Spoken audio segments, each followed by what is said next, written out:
कुतुबुल औलिया सिराजुल फुक़हा हज़रत मौलाना शाह मोहम्मद वारिस उर्फ रसूल नुमा बनारसी रहमतुल्लाह अलैह की विलादत 1087 हिजरी में हुई। आप नजीबुत तरफ़ैन सैयद हैं। आपके वालिद हज़रत सैयद इनायतुल्लाह गाज़ीपुर में कस्बा नौशहरा के रहने वाले थे। हज़रत औरंगज़ेब आलमगीर रहमतुल्लाह अलैह ने अपने हुकूमत में इन्हें बनारस का काजी मुकर्रर किया। जब वो काजी की हैसियत से बनारस में रहने गए तो इस दौरान बनारस में हज़रत रसूल नुमा बनारसी रहमतुल्लाह अलैह की विलादत हुई।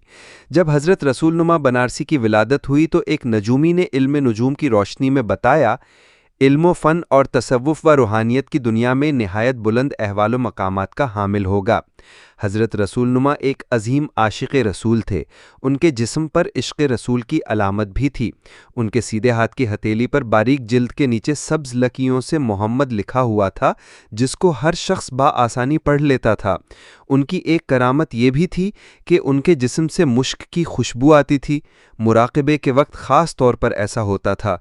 ये खुशबू सबको महसूस होती थी। कुफ़ार भी इस खुशबू को महसूस कर लेते थे।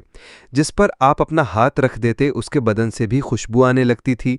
11 रबीउल आखिर 1166 इजरी को हज़रत रसूल नुमा बनारसी रहमतुल्लाह अलैह का विसाल हुआ।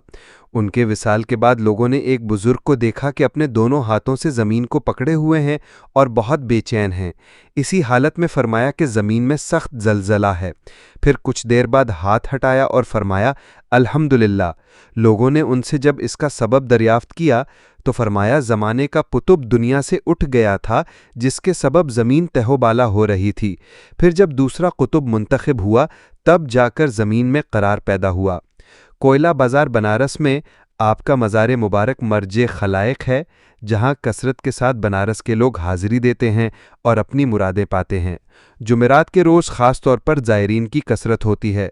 हर साल 12, 13 और 14 रबीउल आखिर को बड़ी धूमधाम के साथ आपका उर्स होता है।